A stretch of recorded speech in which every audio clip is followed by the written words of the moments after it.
Aujourd'hui, on va tester des nouveautés petit prix. Ben oui, parce qu'on n'est pas obligé de mettre des milliers des cents pour se faire un make-up décent. Je suis con des fois.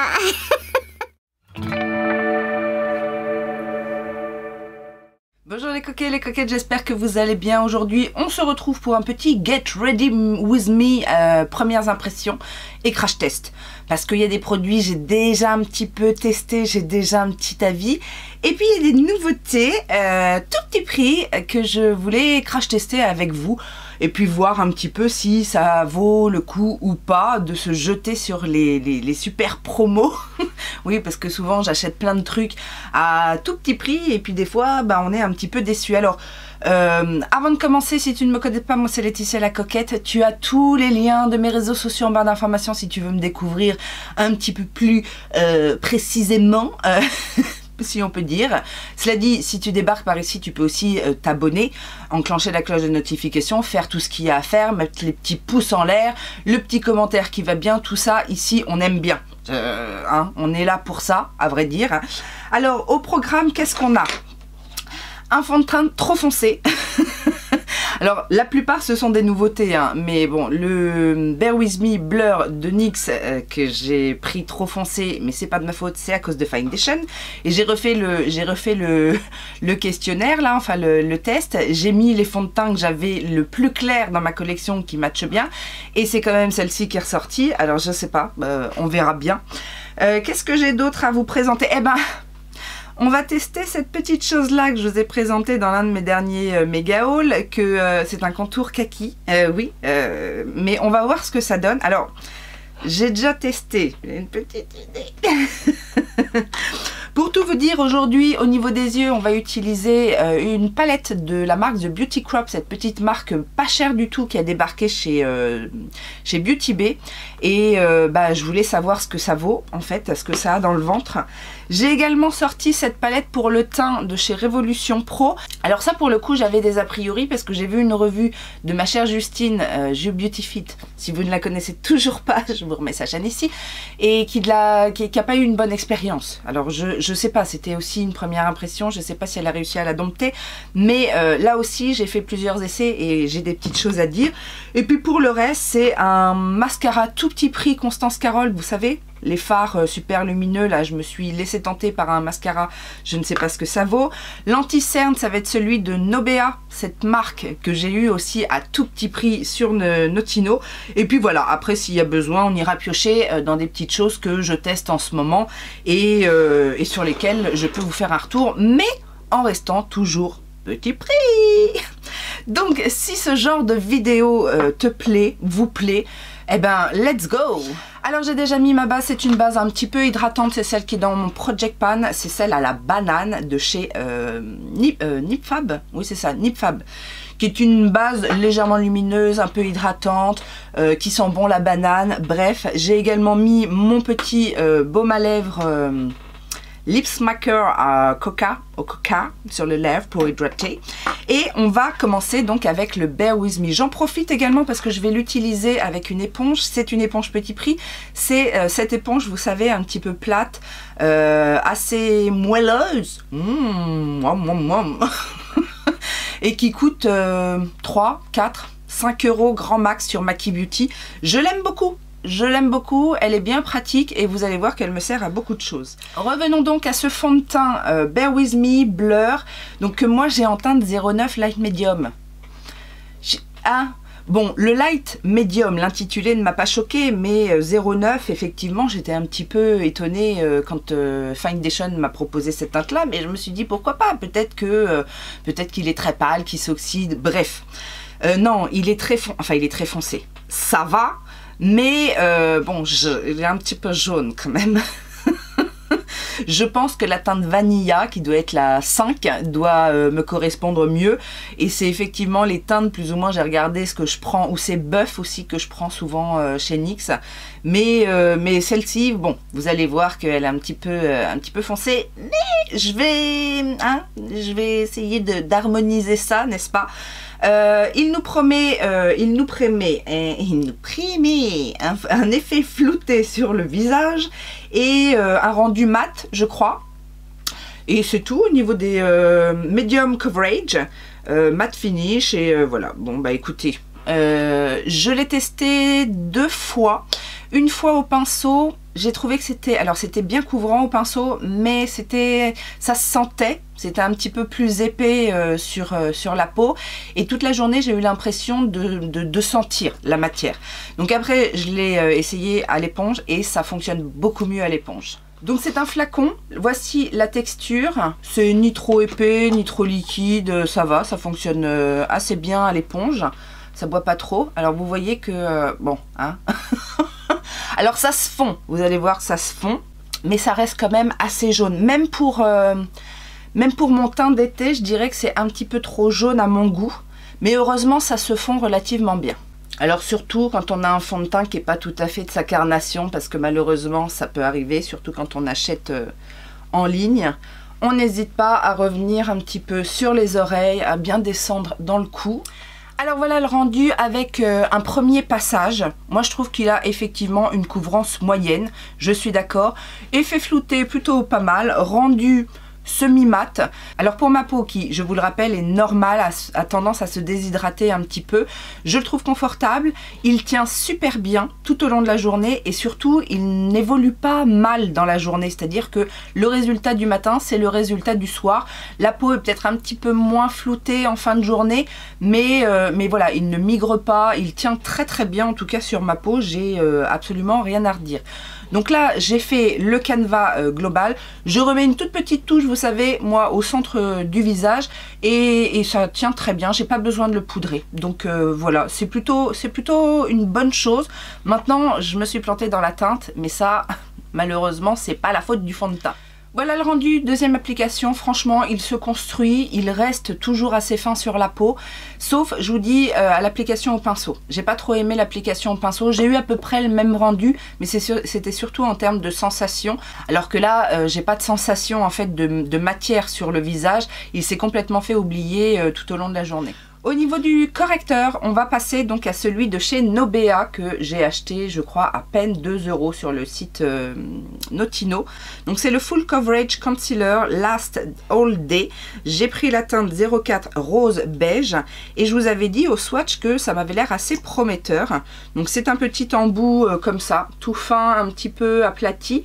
Et je vais en mettre... Alors j'ai pris celui-là, déjà j'avais pas trop de choix en correcteur petit prix dans mes dernières acquisitions, mais j'ai pris surtout celui-là parce qu'au niveau de la teinte il m'avait l'air de matcher assez bien avec finalement le fond de teint de chez NYX un peu trop foncé.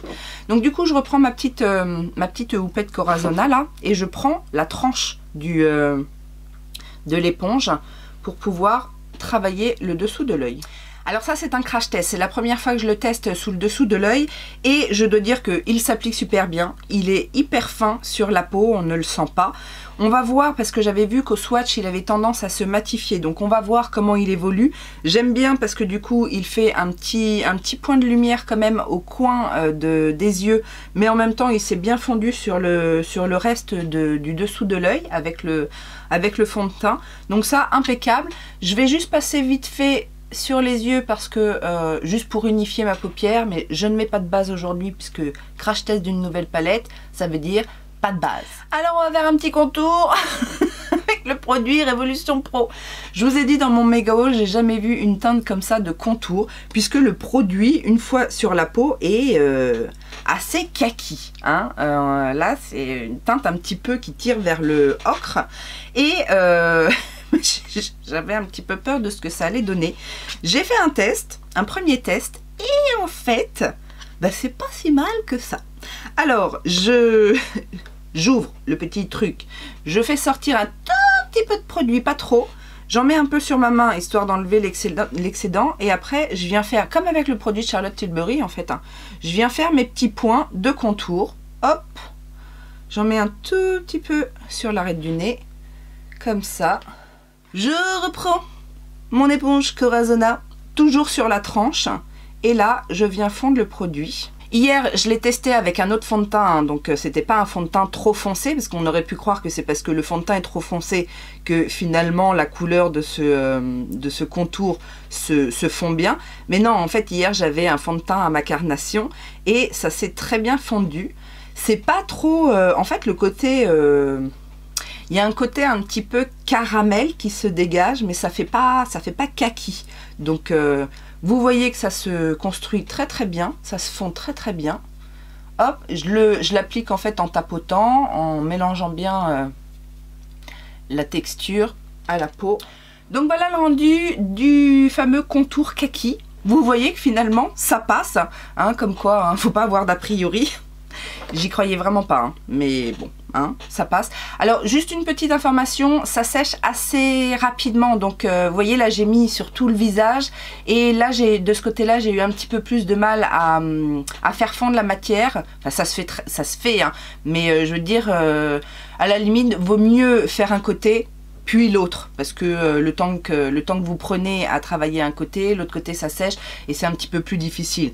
Mais c'est faisable. Ça fait pas de tâche, ça n'a pas déplacé la matière et voilà. C'est juste que c'est un petit conseil d'amis. J'ai le teint bien réchauffé. En effet, il y a une petite différence avec mon cou, mais ça, je m'en doutais. Mais on va continuer à réchauffer ce teint avec la fameuse palette Goddess Glow Bronze and Highlight Palette que j'ai en teinte Endless Glow. C'est la seule qui est sortie, hein, pour l'instant, mais je vous dis le nom complet, qui se présente comme ceci.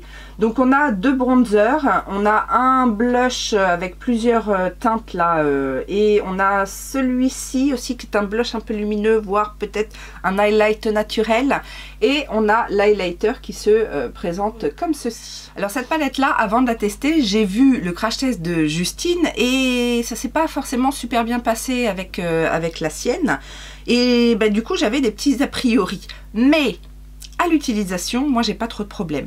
La seule chose à savoir, c'est qu'effectivement, que ce soit les bronzers et les blushs, ce sont des textures assez légères. N'ayez pas peur d'éteindre parce que franchement ça se construit très très bien. Il faut même y aller pour le blush pour avoir assez d'intensité. Et l'highlighter, j'ai une petite astuce, vous allez voir, qui fait que en très peu d'applications, vous avez un super résultat. Donc après, de quoi ça vient? Bah, peut-être des outils utilisés, ça vient peut-être de la peau, de ce qu'on met en dessous, etc. Donc c'est pour ça qu'à chaque fois je vous dis, faites-vous votre propre avis, parce que des fois on peut être un peu surpris. Alors en temps normal, j'aurais fait un petit contour avec cette teinte-là que j'aurais fondu avec celle-ci. Mais aujourd'hui, comme j'ai déjà fait mon contour crème, je vais juste passer sur la teinte sirène, donc qui est le bronzer un petit peu plus clair.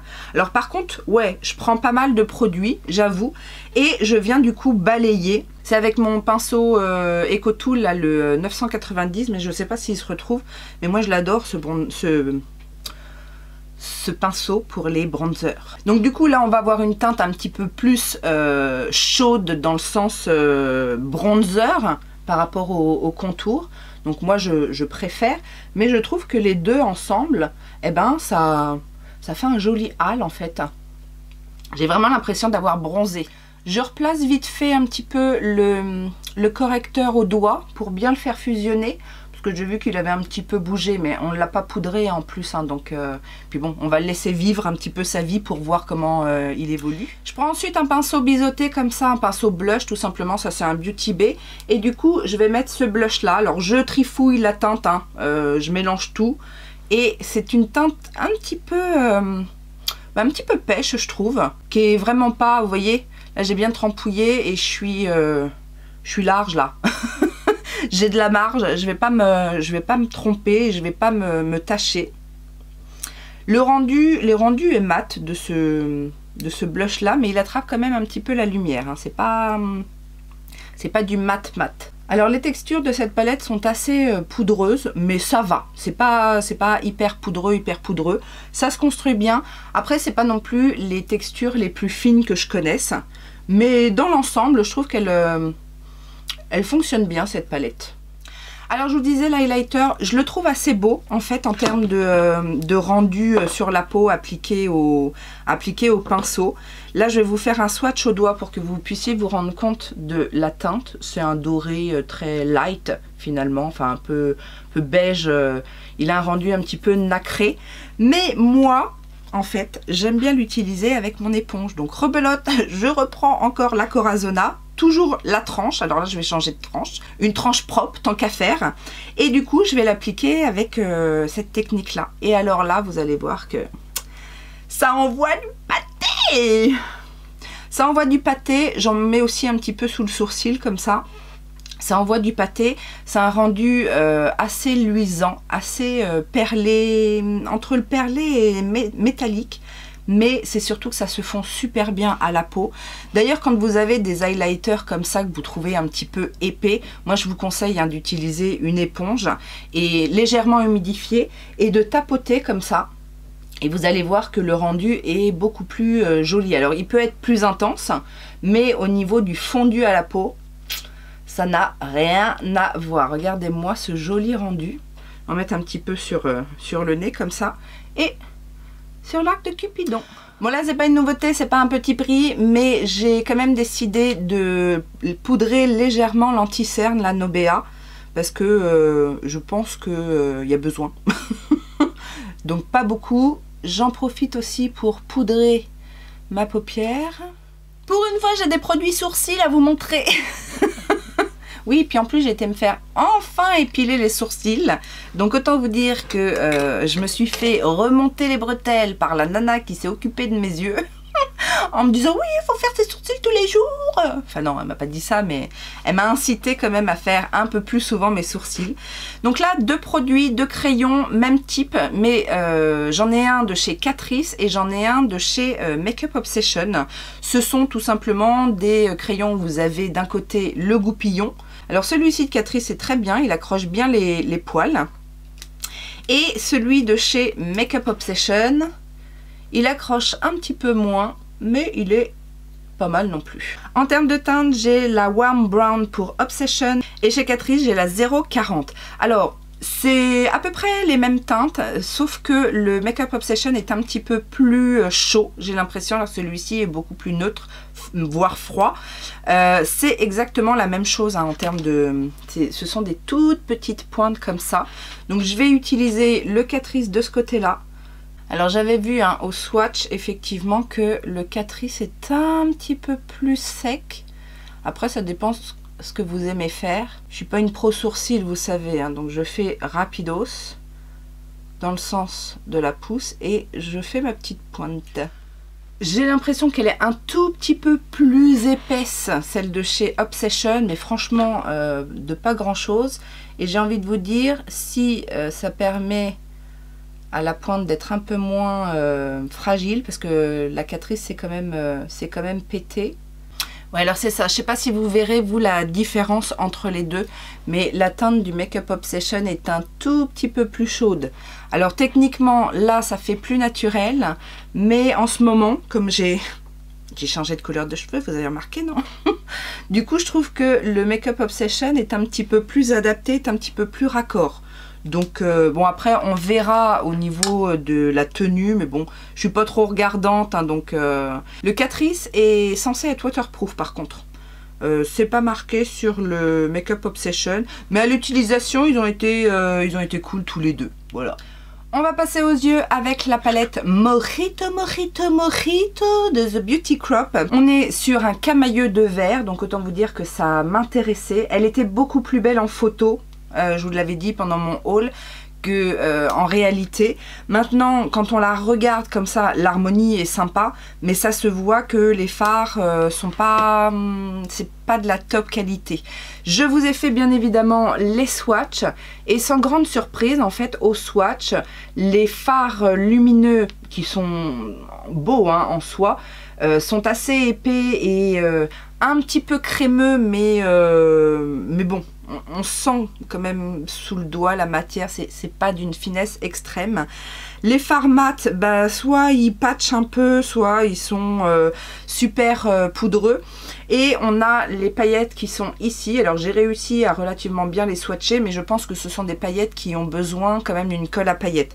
Après on va voir comment fonctionnent surtout les mats et comment elle s'en sort sur un look complet. Pinceau estompeur, la teinte Coaster qui est un vert médium. Et on va travailler le creux de paupière. Le fard est effectivement un peu poudreux. Il se dépose relativement bien sur la paupière, mais après on voit en fait que en travaillant le fard, il s'estompe un petit peu trop à mon goût. Blending 227 de chez Luxie, et cette fois on va prendre la teinte Minty. Donc je commence en coin interne en fait, je dépose la teinte en coin interne et je vais l'utiliser pour dégrader mes bords. Pinceau plat et la teinte Spring que je viens déposer en coin externe. Donc cette teinte là par contre n'est pas poudreuse, elle est plutôt crémeuse. Mais voilà, c'est le genre de fard qu'il va falloir en fait venir construire, je pense, pour avoir une certaine intensité. Ou alors prendre un pinceau plat mais à poil, vous savez, un peu synthétique. Et en coin interne, je vais prendre la première teinte là qui est White Rum. Je vais la prendre au doigt parce que elle m'a l'air... Alors celle-ci est un peu crunchy. C'est pas terrible. Hein. Et je vais la poser en coin interne, comme ça, et la fondre sur le milieu de la paupière avec l'autre fard lumineux. Je prends la teinte Muddle ici avec un petit pinceau crayon pour faire mon ras de cils inférieur. Et j'ai des chutes. Fallait s'en douter avec ce genre de fard. J'ai des chutes. Je reprends un petit peu de la teinte Minty et je viens dégrader le fard foncé du ras de cils. Je refais la connexion au coin interne. Je vais faire un trait de liner avec les nouveaux liners là, de chez Colourpop. Ce sont les Graphics Ink Liner en teinte Hype It Up. C'est un bleu vert teal. Alors premier passage du liner, il n'est pas opaque du tout. Donc je sais pas si c'est parce que je l'ai mal secoué. J'ai ressecoué un petit coup. Je le trouve très mouillé en fait. Et ouais, c'est pas... Là pour le coup... J'étais pas fan des liners crayons parce que justement je les trouvais pas opaques. Bah là c'est pareil en fait. Donc c'est un peu la déception. Colourpop ne sait pas faire des liners. Ah non, il est en transparence là. Bon, je vais attendre qu'il sèche et j'en remettrai une deuxième couche quand il va sécher. Je fais mon autre œil, je fignole et on revient pour les lèvres. Mais non, c'est pas les lèvres encore. Il y a le mascara Constance Carole aussi qu'on doit tester. Donc c'est le Infinite Length. C'est une brosse, vous savez, en picot. J'aimais bien l'histoire de la brosse. Donc c'est des picots comme ça. On a des picots un petit peu longs d'un côté et un truc assez rond de l'autre côté. Donc, en général, j'aime bien ces brosses-là parce que du coup, ça permet de bien gainer le cil et après, effectivement, de jouer sur la longueur, de bien attraper avec le côté plat le bord du cil. On allonge et après, avec la brosse à peigne, si on peut dire, on vient travailler la frange de cils et bien déployer. Donc, on va tester. Là encore, c'est un crash test. Donc, je prends bien au bord, limite, je pose un petit peu la brosse plate, alors pas les picots les plus longs, parce qu'on peut se faire mal à l'œil, mais la brosse plate limite sur la muqueuse supérieure, et après, on déploie. Bon, ça dépose pas énormément de matière, j'ai l'impression, mais après, il est neuf, hein, c'est la première fois que je l'ouvre, donc... c'est peut-être aussi... Par contre, c'est vrai que ça a l'air de bien travailler la longueur. Donc, une fois que c'est en place comme ça, je prends le côté un petit peu plus long et je vais venir en faisant des petits zigzags pour voir si ça peut travailler aussi un peu le volume. Donc, je vous montre le résultat avec une couche. Donc, je ne sais pas si vous pouvez voir, mais effectivement, si je mets de la lumière, ça va peut-être mieux marcher. Donc, ça gaine bien. Mais ça joue sur la longueur, mais c'est un peu limite en termes de volume pour moi. Alors on va voir avec une deuxième couche ce que ça donne. Mais effectivement, c'est une brosse qui va mettre de la longueur. Ça se voit d'ailleurs au niveau de mes cils du bas. Je les trouve assez longs, mais ils sont pas très chargés en matière. Voilà, donc la deuxième couche est appliquée. Il y a un petit peu plus de volume. Franchement, le rendu est vraiment pas mal. Maintenant, j'ai l'impression qu'il n'y a pas beaucoup de matière en fait sur la brosse et qu'on dépose pas énormément de matière. Mais si vous avez déjà une frange de cils bien fournie et que vous voulez galber, déployer la frange et donner un peu de longueur, je trouve qu'il est pas mal. En plus, les picots sont plutôt agréables parce qu'avec ce genre de brosse, des fois, si les picots sont trop agressifs et qu'on se le fout dans l'œil, ça fait très mal. Là, bon là, je me le suis pas mis dans l'œil, ça va, je m'en suis bien sortie. Mais du coup, non, ça va. Maintenant, on parle d'un mascara qui est à 2 € et quelques, je crois. Donc, franchement, il n'y a pas à se plaindre. Alors, on va terminer avec les lèvres. Et j'ai envie d'utiliser les IRL Whipped Lip Cream de chez Révolution. Puisque je les utilise depuis un petit moment, l'un comme l'autre. Moi, j'ai deux teintes. J'ai la teinte Frappuccino Nude et la teinte Burnt Cinnamon. Qui sont un nude un peu rosé et un nude un petit peu plus terracotta. Aujourd'hui, je vais mettre le nude rosé. D'habitude, je mets ah, quoique, attendez, j'ai envie, ah oui, c'est ça, j'ai envie de raviver un petit peu les joues avec ce produit de chez XX Révolution. Ça aussi, je l'ai déjà testé quelques fois. Ce sont les Wallflower Cream Blusher. J'ai la teinte Foxhole Lane. C'est un joli orangé. Et en fait, avec le vert, j'aime bien mettre des blushs orangés. Et celui-ci est comme ceci. Donc, c'est très pigmenté. Il en faut pas beaucoup. C'est une texture un petit peu poudre crème.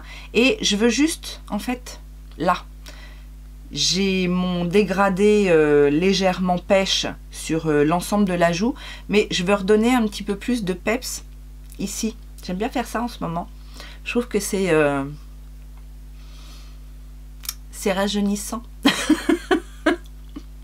Voilà. J'en mets juste une petite touche comme ça. Hop. Éventuellement, je reprends un petit pinceau pour fondre toutes les matières ensemble. Et donc du coup pour les lèvres, je vais plutôt prendre la teinte Burnt Cinnamon qui a un côté un petit peu terracotta parce que du coup ça se marie bien avec le teint un peu hâlé et les joues orangées. Voilà le résultat avec les lèvres. Alors ces petits produits, ce sont des rouges à lèvres crème, vous savez, avec cet effet un peu velvet sur les lèvres. Ça lisse un petit peu la lèvre. L'embout est assez pratique pour faire le contour, donc pas besoin forcément de faire un contour au crayon. Ça tient relativement bien. C'est pas une haute tenue, une longue tenue, mais c'est surtout que ça, cette texture crème est assez confortable en fait tout au long de la journée et c'est assez coloré. Et voilà, c'est des petits prix, c'est efficace, c'est agréable. Ça laisse une sensation un petit peu, vous savez, ouais, velouté sur la bouche. C'est assez particulier, mais c'est pas désagréable. Je vais fixer le tout avec mon spray du moment qui est un Catrice, donc c'est pas une nouveauté, mais c'est un petit prix, donc on reste dans le thème. Voilà, look terminé, je reviens rapidement vous faire un petit débrief des produits utilisés. En commençant par le fameux Bear With Me Blur Foundation de chez NYX. Bah écoutez, je vous ai dit, hein, je me suis plantée au niveau de la teinte. J'avais peur avec ce genre de produit que ça me marque effectivement, que ça m'assèche.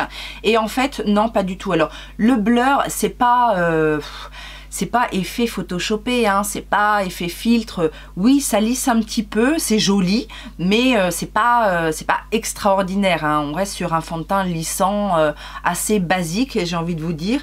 Le plus, en fait, par rapport à ce produit-là, par rapport à ce que j'ai testé et par rapport au rendu mat surtout, c'est qu'il est confortable et que même en fin de journée, en fait, j'ai ni la peau qui tiraille, j'ai ni la peau qui s'assèche à force de l'utiliser. Donc ça, c'est plutôt un bon point. L'anti-cerne, bah écoutez, le rendu est assez bien pour une première impression, à voir comment il évolue dans le temps. Vous savez que moi, les problèmes avec les anti-cernes, c'est surtout la longévité dans la journée, voir si ça ne dessèche pas mon dessous de l'œil et que ça ne devient pas un pruneau. Là, le rendu au premier abord est plutôt bon. Le fameux Goddess Glow Contour, bah écoutez, en teinte médium, ça a été un petit peu une surprise parce que je m'attendais à une catastrophe. Là, je vous avoue que quand j'ai vu cette teinte kaki, je me suis dit ça va être affreux, et en fait vous voyez que ça se fond et ça fonctionne bien, c'est facile d'utilisation, ça tient relativement bien. Après, celui de Charlotte Tilbury, je trouve la teinte un petit peu particulière aussi, mais peut-être plus... Enfin, on a l'habitude de ce genre de teinte froide, alors que là, le côté kaki ocre me faisait un peu peur, mais ça va, je suis rassurée. Pour la palette, bah, toujours dans la même gamme, hein, c'est la même gamme, hein, Goddess Glow là. Ben moi je l'aime bien, je trouve qu'elle fonctionne bien.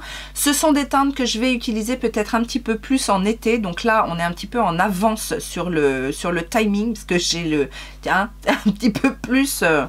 Mais je trouve que les matières se travaillent bien. Après, c'est pas les poudres les plus fines, les plus fondantes, etc. Mais alors la palette à la base coûte 20 €. Vous pouvez facilement la trouver à 15, et si vous avez un autre code promo pour l'avoir encore moins cher, moi je trouve que c'est un bon investissement parce que vous avez de tout. Et si vous aimez les teints un petit peu réchauffés, sans avoir de problème à blender les bronzers que vous pouvez utiliser en contour, etc. Pour moi, c'est un bon produit. Et au niveau du dernier produit teint, le petit blush crème, là j'aime beaucoup. C'est une teinte aussi que j'utiliserai certainement beaucoup en été. Mais voilà, au niveau du teint, franchement, je trouve que tout s'est très bien comporté. Et je n'ai pas eu, mis à part l'anti-cerne que je teste pour la première fois, mais je n'ai pas eu de problème de tenue sur tous les autres produits. Au niveau des yeux, eh bien, vous l'aurez compris, ça fonctionne, mais c'est pas des textures extraordinaires pour The Beauty Crop.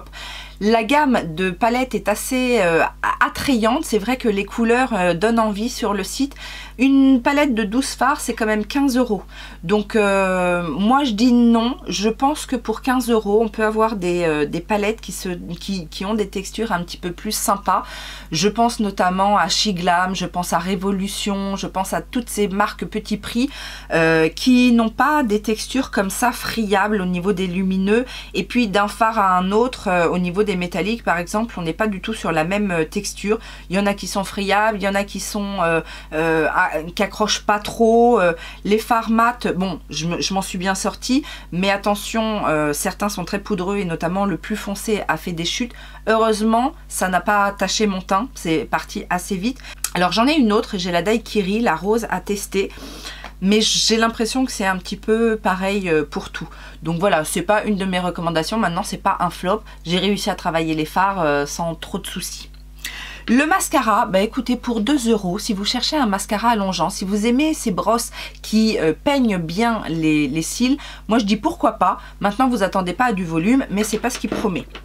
Par contre, déçu du liner Colourpop. Alors j'ai une autre teinte à tester, j'ai un marron, la teinte Idec, un marron qui tirait un peu sur le rouge. Ça a souligné un petit peu mon regard, mais déjà la couleur ne tranche pas. Bon, c'est un petit peu du ton sur ton, c'est du vert sur du vert. J'essaierai de l'utiliser en fait avec un maquillage un peu plus clair pour voir comment ça ressort. Mais j'aime pas ce genre de liner où il faut repasser plusieurs couches pour avoir quelque chose d'opaque. On sent en fait que la matière est trop liquide, trop fluide, et c'est pour ça que ça fait pas terrible en fait. Donc non. Par contre, les deux crayons à sourcils, bah écoutez, je ne saurais les départager, à voir peut-être au niveau de la tenue, et encore je vous dis, moi je suis pas trop regardante. Je crois que je préfère la couleur du Make Up Obsession, mais je crois que je préfère le goupillon du Catrice. Mais par contre, on est sur les mêmes types de prix, donc à vous de faire votre choix. Et les rouges à lèvres, bah, je les aime bien. Maintenant, c'est pas révolutionnaire, mais c'est agréable à porter, ça s'applique correctement. Le rendu un petit peu poudré, velours, là, est agréable. Ça dessèche pas les lèvres, les couleurs sont sympas, donc voilà. Hein, on est sur un crash test plutôt positif. La seule chose effectivement que je ne recommande pas, c'est les palettes Beauty Crop, The Beauty Crop et les eyeliners de chez Colourpop. Mais pour moi, tout le reste a sa place dans ma collection make-up.